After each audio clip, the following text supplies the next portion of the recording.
Olá, gente, estamos aqui de novo para esse bate-papo descontraído sobre as coisas do Brasil e do mundo, à luz do direito, de maneira tranquila e trocando ideias com você, internauta, ouvinte, espectador, telespectador, telepata, né?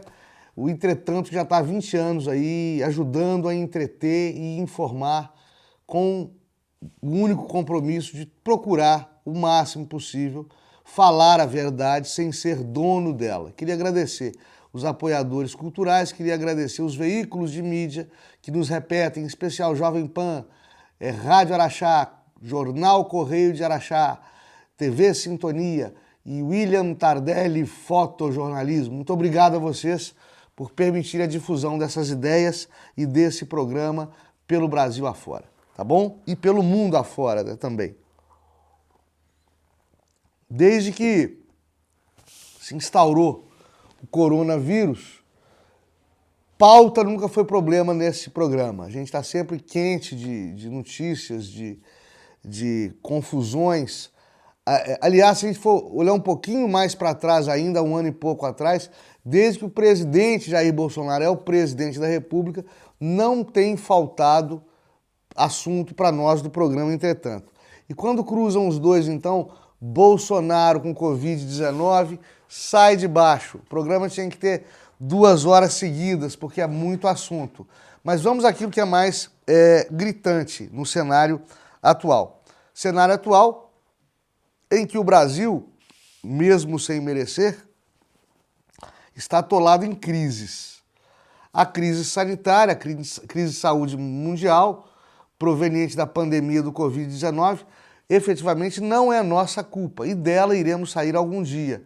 Esperamos que breve, eu aposto que breve, nós vamos falar disso daqui a pouco, mas as outras crises a gente tem que debitar, infelizmente, a nós mesmos, a nossa incapacidade política, a nossa falta de cultura democrática e aos nossos arroubos de país de primeiro mundo. Estou falando aqui da crise política e da crise econômica, né? Crise econômica gestada em governos anteriores, gestada no governo Dilma Rousseff, e que Bolsonaro não consegue resolver porque o seu ministro da Economia, o senhor Paulo Guedes, entende, eu já combati isso aqui também, entende que é bom dólar alto, porque dólar alto não permite empregada doméstica viajar para Disney. O raciocínio é mais ou menos esse.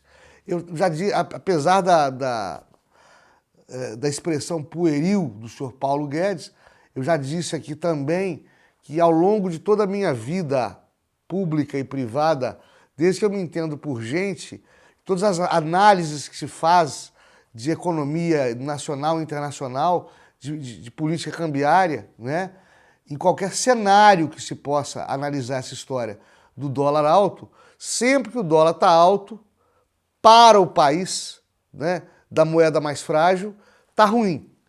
E todas as vezes em que o Brasil singrou os mares do primeiro mundo, tentou chegar a esse ente utópico e para muitos inexistente, chamado primeiro mundo, sempre que o Brasil teve êxito nessa caminhada, o Brasil o fez com moeda forte. Não é possível moeda fraca e país forte. Ah, tem gente que ganha com exportação, tem gente que trabalha para multinacionais, recebe em dólar, recebe em euro, né? E isso acaba fomentando a movimentação do capital e melhorando a economia do país. A macroeconomia, como se fala, né? Aumenta as nossas reservas de moeda estrangeira. Isso é balela, porque quem ganha em dólar ou ganha em euro gasta mais, porque vai comprar insumos, vai comprar mercadorias que vêm lá de fora já com a alíquota em cima da moeda estrangeira mais forte. É claro que se ganha dinheiro com exportação, com dólar forte, com euro forte, mas até certo ponto. Por exemplo, na realidade nossa aqui, do euro a mais de R$6, do dólar a quase R$6, no câmbio negro do mercado paralelo, já está na prática o dólar a R$6, né? Nessa realidade, o dólar a 3,80, a 4, dá dinheiro para o exportador e não prejudica a economia brasileira. Acima desse valor é uma bagunça para a nossa economia e só o senhor Paulo Guedes não consegue ver isso.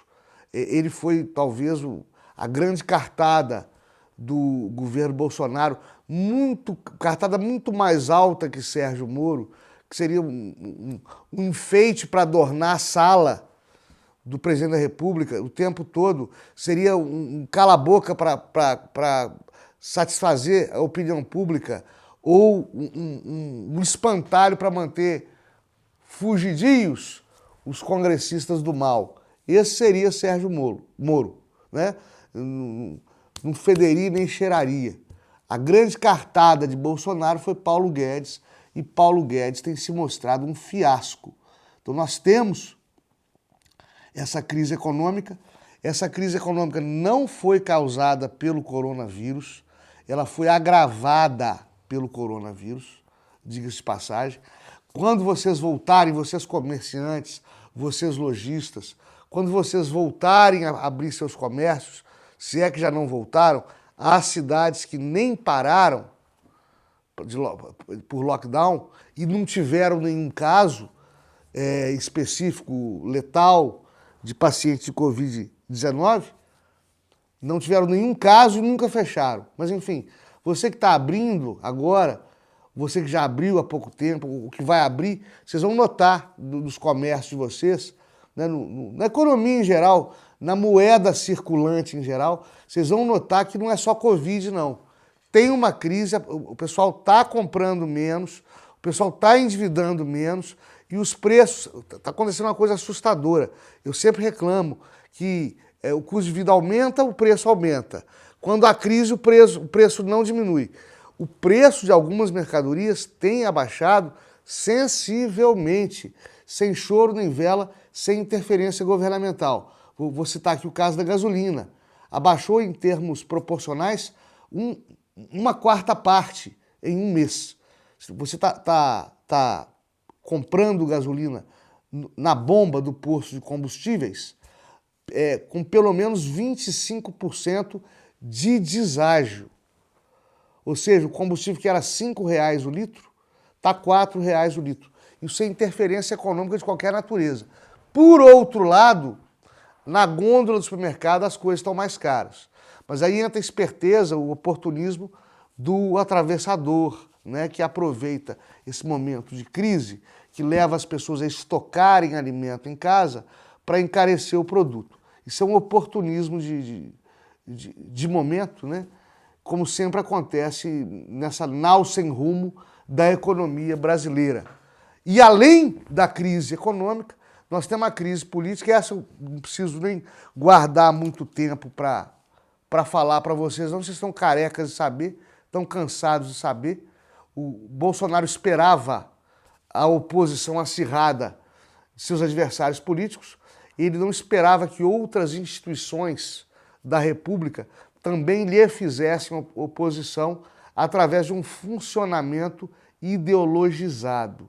É o que você está vendo por parte de alguns setores do Congresso Nacional, é o que você está vendo por parte do Poder Judiciário. O Poder Judiciário ideologizado, lamentável falar isso, sou magistrado, sou juiz de direito, mas sou obrigado a dizê-lo, um Poder Judiciário, por vezes, ideologizado, que não permite ao presidente da República governar em sua plenitude. Ele é um bom governante? Não tem se mostrado bom na questão do Covid-19. Ele poderia ter conclamado todos os entes federados, estados, municípios, Distrito Federal, poderia ter feito um plano comum para enfrentar a pandemia, a Covid-19, o lockdown, poderia ter feito isso com parcerias com governadores, com parcerias com prefeitos, poderia inclusive nós mencionamos aqui essa possibilidade, ter lançado uma condicionante, olha, eu te ajudo financeiramente se você fizer parte da minha cartilha. É claro que para estabelecer as regras dessa minha cartilha da pandemia, eu vou te ouvir também, isso aqui é diálogo, isso aqui é democracia. Mas você tem que ouvir e acatar um planejamento comum o qual você também terá parcela importante de planejamento sobre ele. É isso que se esperava de um líder durante essa pandemia, pandemônio, né? E não foi o que se teve. Bolsonaro não teve habilidade política para costurar uma verdadeira união nacional, como Winston Churchill fez durante a Segunda Guerra Mundial. E que saudade que me dá do Winston Churchill. Enfim, ele preferiu debater política, debater esquerda e direita, debater foi regime militar, foi golpe de Estado, foi revolução, ou como diz o prefeito de Belo Horizonte, Elias Calil, ele preferiu conversar sobre aquela bobajada 64 do que arregaçar as mangas e ser mais pragmático e pôr mãos à obra. É fato, ele não foi habilidoso, mas também é fato que não lhe dão sossego, né? Os ministros que saem não contribuem para o sossego político da nação, principalmente o senhor Moro, que sai dando tiro para todo quanto é lado. Já está se descobrindo que tudo que Moro falou é uma falácia. O antigo delegado-geral, o DG da Polícia Federal, o doutor Valeixo, já explicou ontem, no inquérito em que apura a suposta influência de Bolsonaro na troca de dirigentes da mesma Polícia Federal, o doutor Valeixo já disse que em momento algum foi procurado por Bolsonaro para pedir interferência qualquer, em qualquer inquérito, ou pediu qualquer peça sigilosa, ou realizou qualquer espécie de ingerência política sobre os inquéritos que tramitam sobre a égide, sobre a presidência da Polícia Federal e de seus dignos representantes. Isso é só o começo, só o começo. Sinto muito que a mídia não dê ênfase para isso. A mídia parece muito mais interessada em focar naquilo que dá errado no atual governo, na tragédia que permeia o atual governo, do que focar nos eventuais acertos e na eventual confirmação de que o presidente Jair Bolsonaro pode estar sendo um presidente inábil, mas ele não é ladrão, ele não é bandido. E isso faz toda a diferença para o povão. Isso faz toda a diferença para o seu eleitorado. Bolsonaro, queiram ou não, tem 40 e tantos milhões de pessoas que votaram nele, Jair Bolsonaro, para ser o Jair Bolsonaro presidente da República que vocês estão vendo. Histriônico, atilado, às vezes mete os pés pelas mãos, fala besteira, né? Pode ter a cara feia, mas tem uma cara só, diferentemente de outros. Então é por isso que ele não perde o apoio popular, porque ele não é ladrão, porque ele é autêntico e porque o povo está vendo a covardia que fazem com ele. Por exemplo, o ministro Celso de Mello, ministro decano do STF, magistrado de carreira, nem isso se pode falar dele, que entrou pelo quinto, entrou pela janela de serviço, etc. Magistrado de carreira Celso de Mello. Quer ouvir ministros de Estado. Os convoca para deporem sob vara, debaixo de vara, sob ameaça de condução coercitiva, de maneira desnecessária, deselegante, assodada, arrogante. Precisava disso? Precisava disso? Eu aprendi desde cedo que o juiz é um guerreiro da paz. O juiz não é parte no conflito. O juiz apazigua o conflito.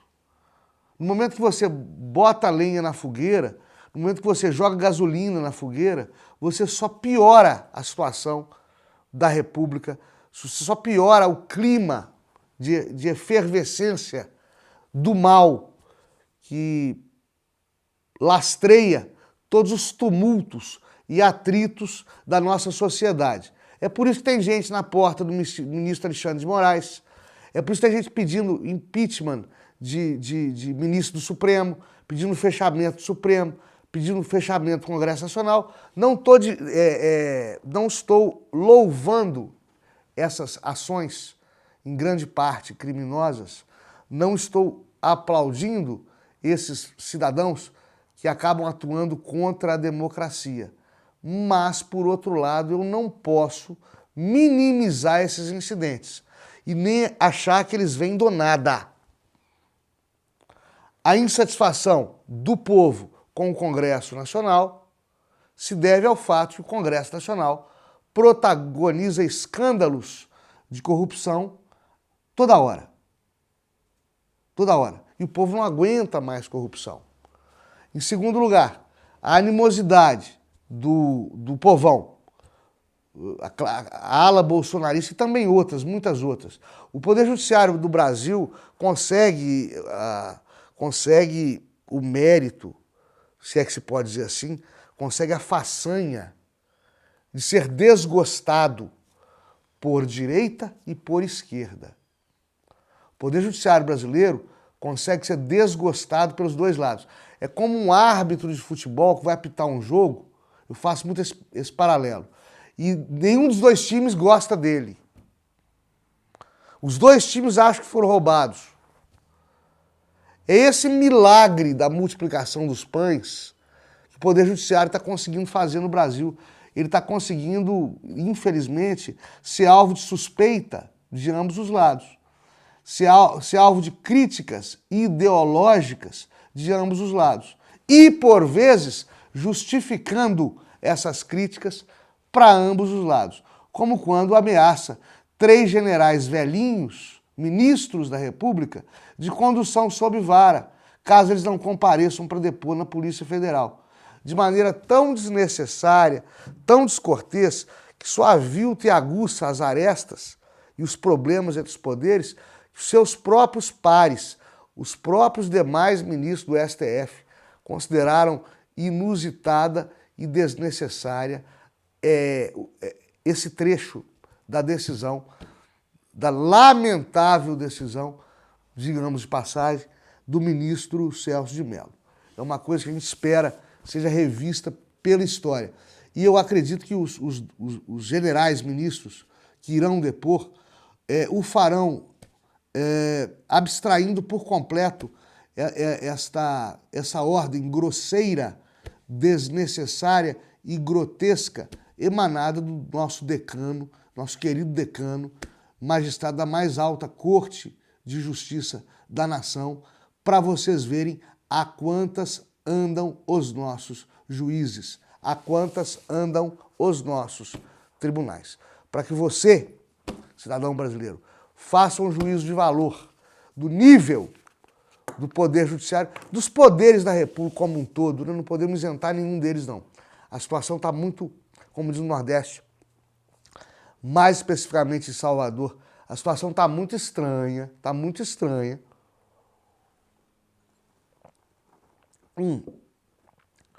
Questão Bolsonaro. Querem ouvir a gravação do conteúdo de uma reunião de ministros em que Moro menciona que houve pressão sobre ministros para troca de postos-chave e Bolsonaro está sendo obrigado a entregar a gravação dessa reunião entre ministros, mesmo tendo informado que ela continha segredos de Estado. Bolsonaro está sendo obrigado, está fazendo isso hoje, a entregar a gravação para que ela seja analisada pelo STF, pela Polícia Federal, no inquérito que investiga a sua suposta advocacia administrativa junto ao ministro Sérgio Moro.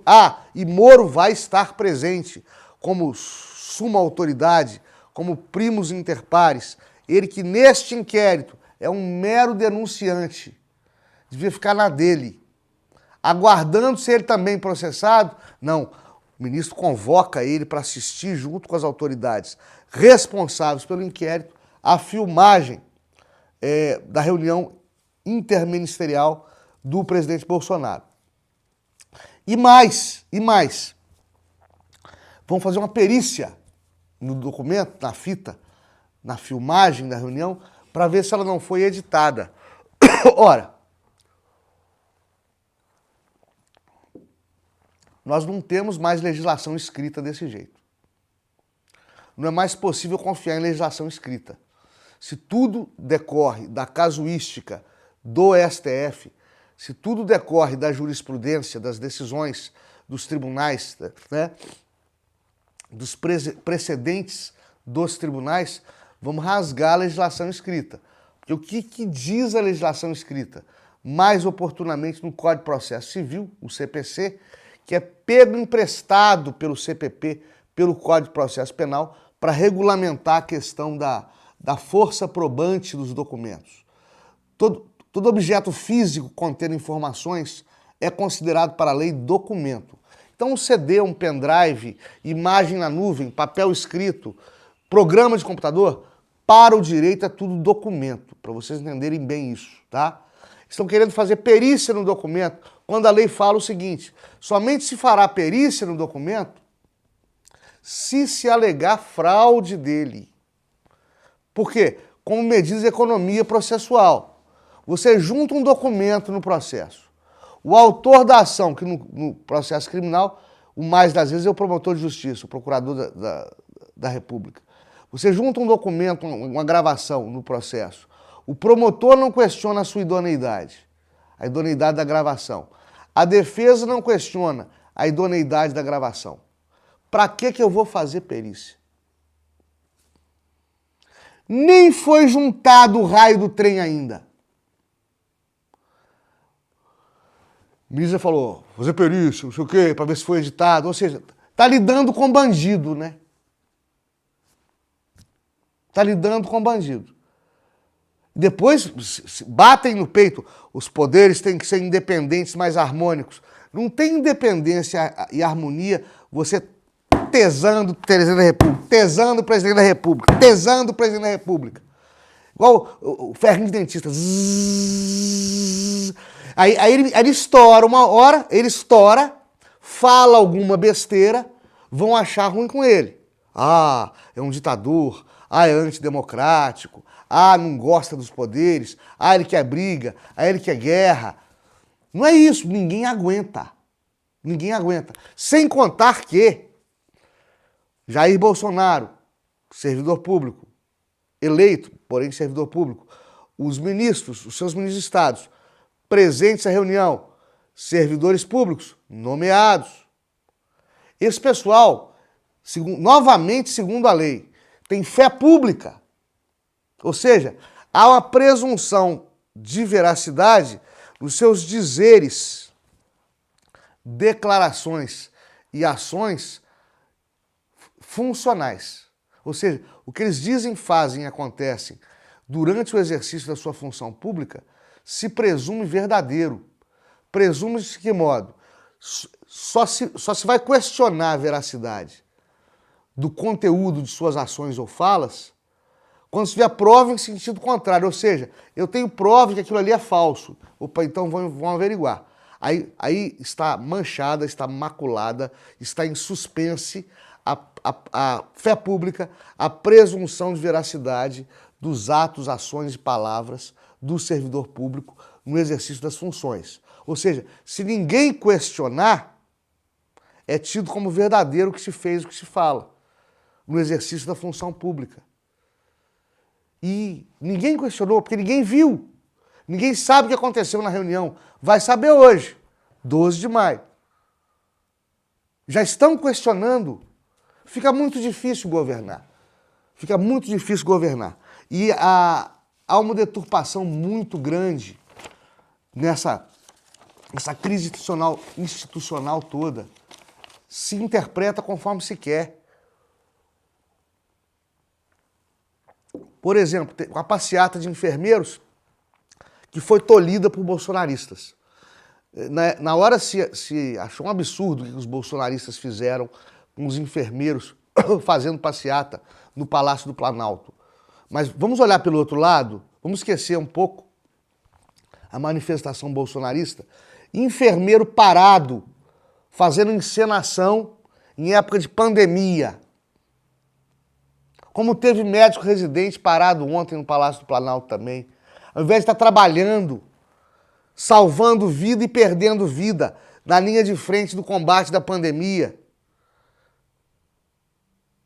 Como a maioria dos seus colegas, como a imensa maioria dos profissionais de saúde, heróis. Não, estava lá fazendo passeata. E ninguém fala disso. cara que tinha que estar trabalhando, fazendo passeata. Enquanto isso, no Reino Unido, no começo da pandemia, quando estava começando a morrer gente, o Boris Johnson convocou voluntários, ou seja, gente que não é da saúde, para ajudar na saúde. Em um dia, 400 mil voluntários. Em um dia, 400 mil voluntários no Reino Unido. Aqui no Brasil, enfermeiro fazendo passeata, médico residente fazendo passeata. Deu para entender a diferença? Deu para entender a diferença de gente, de ser humano, de cultura? Lá todo mundo cotizado para enfrentar esse inimigo comum. Aqui, o governador de São Paulo, o prefeito de São Paulo, forçando propositalmente engarrafamento para diminuir a circulação do povo, para fazer com que eles respeitem o lockdown, provocando engarrafamento. Ainda bem que ele descobriu com a besteira, ele foi o último. Ele e a mãe dele foram os últimos a descobrir que foi uma burrice. Daqui a pouco ele quer provocar enchente também, alagamento também, vai entupir bueiro, ou quer provocar assalto também, tudo para tirar o povo da rua, vai distribuir arma lá para o povo da Cracolândia. Isso é de uma ignorância, provocar dano à sociedade para beneficiar a sociedade. Isso tem que ser pensado. É por isso que eu falo, muitos problemas que nós temos, crise econômica, crise política, muitos problemas que nós temos, nós próprios é que causamos. Nós merecemos a nossa classe política, nós merecemos os nossos problemas econômicos. Tanto é tal ponto que Fernando Henrique Cardoso, para muitos, o melhor presidente da República desde JK, desde Juscelino Kubitschek, eu talvez não vá tanto, ele foi um grande presidente, se dá o luxo de criticar Jair Bolsonaro. Ele pode criticar, apesar do que o governo dele não foi essas maravilhas todas, não. Foi bom economicamente, mas ele deixou a desejar na segurança pública, ele permitiu o incremento dessa outra epidemia que se chama crack. FHC recusou ajuda norte-americana para combater o narcotráfico. Recusou ajuda norte-americana para combater o narcotráfico. E FHC deixou de fazer a reforma agrária quando ela ainda era possível. No seu governo, ela ainda era possível. FHC tomou medidas pífias com relação à reforma agrária, né? Sucateou a nossa rede ferroviária nacional. Pouca gente fala disso, pouca gente lembra disso. Tínhamos uma rede ferroviária ridiculamente precária, mas tínhamos. Agora não temos nada. Isso é FHC. Mas pode, o choro é livre, a crítica é livre. Eu só acho, vou repetir, que Bolsonaro pode ter várias atitudes estranhas. Ele pode ter cara feia, mas é uma cara só. E está apanhando para tudo quanto é lado. O que prejudica a nossa governabilidade, o que nos impede de sair da crise. Só que ele também poderia ajudar um pouquinho. Ele poderia aprender a tratar um pouco com os velhos políticos da velha política. Evitar confrontos desnecessários. Chamar todo o governo dos estados e municípios para um consenso geral, abrindo mão de algumas das suas verdades, assimilando verdades alheias. Poderia ser um governo de consenso, infelizmente não está sendo. Está sendo uma tortura para todos nós. Vamos ver onde é que isso acaba, tá bom? Felicidades para todos, até a próxima.